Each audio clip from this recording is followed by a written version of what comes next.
for alternative forms of transportation on campus. SLO's fire department helps us stay prepared.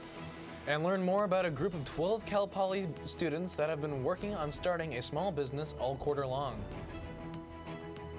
Broadcasting from Swanson Studios, you're watching Mustang News. Hello and welcome to Mustang News. I'm Rachel Marquardt. And I'm Jake Davis. Here are this week's top stories. Some students want Cal Poly to allow electric skateboards on campus. Reporter Lauren Walke has more on these alternative forms of transportation. While electric skateboards are legal to ride in California as of 2016, at Cal Poly they are still banned. Students are advocating for electric skateboards and scooters to be allowed on campus. They're not really any more dangerous than bikes. However, the difference between normal and electric is that the electric skateboards have brakes. In my opinion, normal skateboards, they should be banned. Cal Poly has every reason to ban them because this is a super hilly campus. For students, electric skateboards can save time in their commute. My time is at a premium, and I don't like having to walk 15-20 minutes between class to class or class to my car. But time isn't the only reason some students think skateboards should be allowed on campus. So on hot days, I'll just walk to class. I'll be dripping in sweat by the time I sit down. So it's I'm doing myself the favor of being clean and doing those around me a favor of not being sweaty and stinky in class. Some students find a way to get around the skateboard ban. I pretty much just stopped riding on campus and then I just ride it and then leave it at the rec center in one of the lockers and then walk on campus. Fines for riding skateboards on campus start at $138. Some students may be eligible for a skateboarding and bicycle diversion class, but you can only attend the class for one citation in an 18-month period. Most of the officers that pulled me over to talk to me, they either showed interest in what I was writing or was actually hey, that's super cool. I personally think it's great. It's just not within the rules here. Overall, students use electric skateboards and scooters as a way of transportation rather than a bike or a bus. It's not like we're driving nuclear bombs around campus. It's we're just driving a scooter with a small motor. For Mustang News, I'm Lauren Walke. For more information on fines and procedures for skateboards and other vehicles, visit calpoly.edu. More than 2,000 PG&E customers had their power shut off yesterday afternoon. Reporter Dominique Morales has more on how to stay safe during this fire season. With fires blazing all across California, every county in the state seems to have an emergency plan. But what does that look like for the city of San Luis Obispo? Some of the steps the city has taken has included putting together continuation of operations plan, which basically allows us to continue to provide services to citizens in case we don't have power. We've also secured durable equipment to help keeping our water systems, our sewer systems functioning, because without power, we aren't able to pump those systems. SLO Fire Department also says that each household should have their own personal emergency plan and supplies. Making sure that you have a 72-hour kit in anticipation, so that way you can be self-sufficient for at least 72 hours, and also identifying potential needs if you are reliant on electricity for refrigeration of medication or potentially oxygen and things like that. And up north, one Bay Area resident shares what being prepared means for her and her family. Just being extra cautious. We got all of our passports, important paperwork, all of the medication my younger brother needs, photo albums already on the table, packed just in case. If you don't have your own emergency plan in place, that's okay. SLO Fire Department is here to help. The City of San Luis Obispo Fire Department on our website has a great Ready, Set, Go plan. Gets you ready for in case of a fire to prepare yourself. Set is basically the fire's going and you're getting set to go. And of course, Go, which is evacuating when told to. Dominique Morales, Mustang News. For fire and related updates, visit their Twitter page at SLO City Fire. 12 Cal Poly students have been working as a team this quarter to start a business from the ground up. Reporter Emma Tomlin has more on this. ITP 467 Applied Business Operations is essentially the Industrial Technology and Packaging Capstone Project class. Students work in small groups and are asked to design, manufacture, market, and sell 100+ units of a product over the course of just a 10-week-long quarter. Coming to a group decision on a final product idea was one of the first steps of many. The first 3 weeks of the class were essentially just determining what our product would be. There's a lot of bouncing ideas off each other. We originally had 2 different product ideas that we were choosing between that we were very set on going with, and on the 3rd week when it was time to decide, we pivoted and went with the Urban Garden and have been running with it since. Students have been putting in nearly 30 to 40 hours in the lab each week and have had to fund the entire project themselves along with money that they've raised. Although it's been a strenuous few weeks making Urban Garden into a reality, students say the process has been extremely rewarding. The most rewarding part of this class so far for me personally has been kind of seeing what it takes to grow this business basically from the ground up, and teamwork and having our small idea that we never really envisioned other than in our heads actually come to life in the form of a physical product. And now we're here at Makeshift Makers Market, actually selling to people and gaining interest and showing them how cool our idea is. And for me, that's been the most rewarding part, is basically just seeing something that we thought of one day in lab, and now we're out here and it's actually become a reality. So it's been pretty cool for me. Urban Garden is now taking orders. To learn more, visit their website or check out their Instagram at urban.garden. Temperatures in San Luis Obispo have cooled down. See what's in store for the first week of November. Now over to Felix with the weather forecast. Hello, I'm Felix Castillo, and it looks like it's going to be a nice and sunny week here in San Luis Obispo. I have more weather after the break. See on page 4 that the projections need to be earthquake next Thursday. Seriously? Thursday? Can't do that. This is really inconvenient. I have yoga that day. I have no time for this. So. I can't do Thursday, but I can do Friday. Disasters don't plan ahead. You can. Talk to your loved ones about how you're going to be ready in an emergency. Don't wait. Communicate.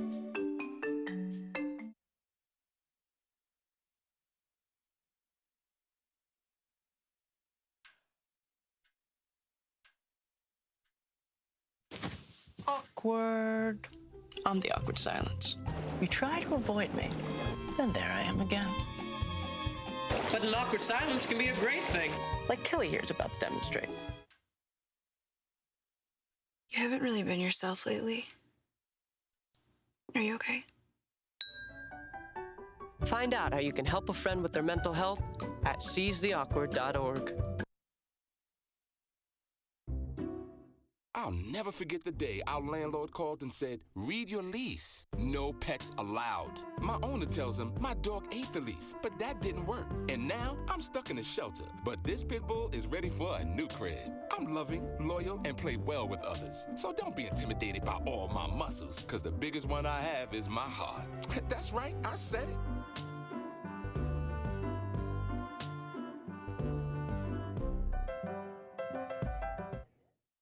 Hello and good evening. Good afternoon. How you guys doing? Today's weather is going to be at 71 with a low of 48. Today's currently going to be high. And in Cayucas, it's going to be 65. Morro Bay is going to be 65. In Avila, 66. And Oceano with the 64. In North County, we're going to have 77. And at Creston, it's going to be 81. It's going to be the warmer part of the area.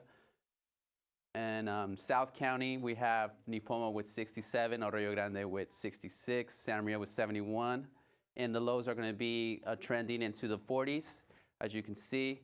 And today's weather forecast, today's going to be a low 71. Friday's going to be 76. And in the weekend, we're going to go up to the 80s.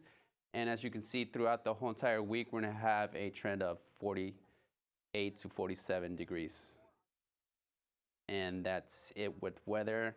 Now with sports with Brian Trung.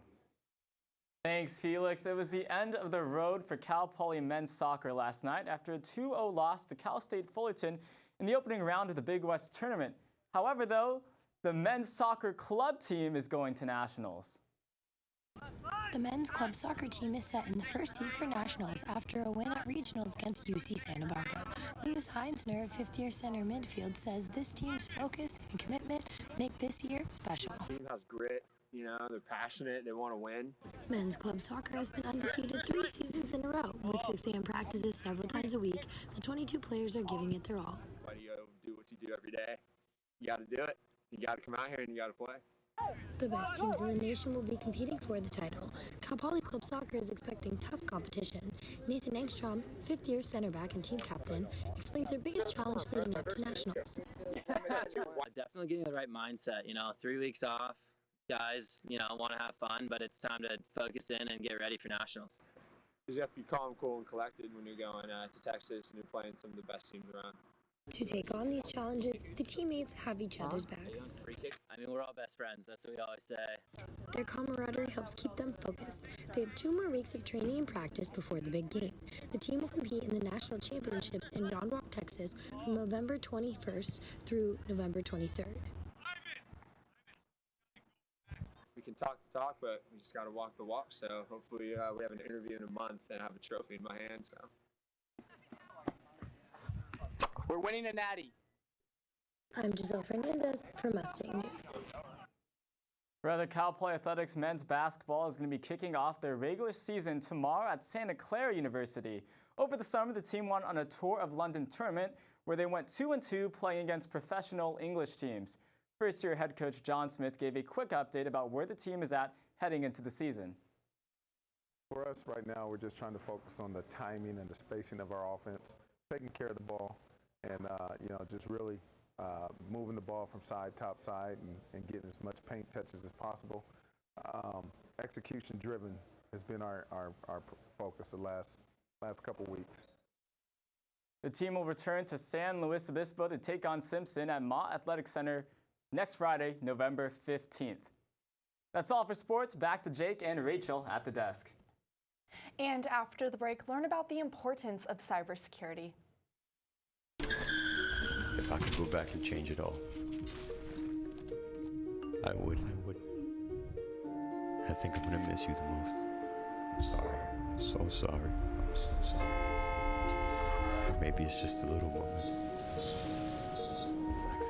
If I could go back and change it all, if I could go back, I would. But I can't.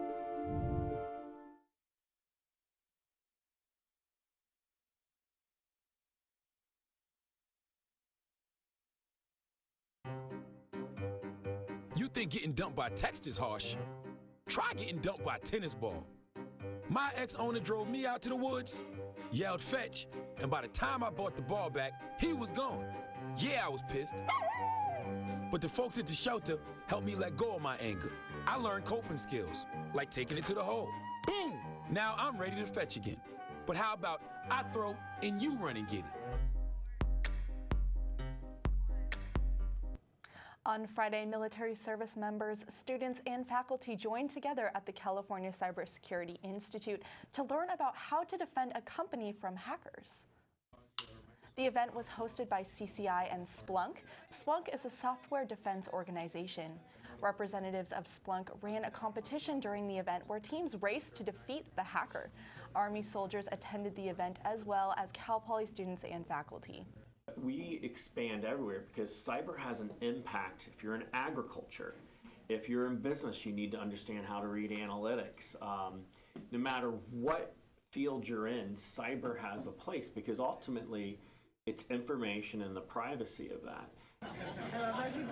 Students who are interested in learning more about cybersecurity can take classes at Cal Poly or online, all through the California Cybersecurity Institute. The campus dining open forum called Food for Thought allowed students to interact with campus dining executives to address dining concerns and share their recommendations. The campus dining forum took place in the UU, in which students came together to assert changes they would like to see implemented in campus dining. This included feedback on current dining options as well as concerns that ranged from allergies to special dining requests. That's all we have for you today. Remember, for full campus coverage, visit mustangnews.net. I'm Rachel Marquardt. And I'm Jake Davis. We'll see you next week.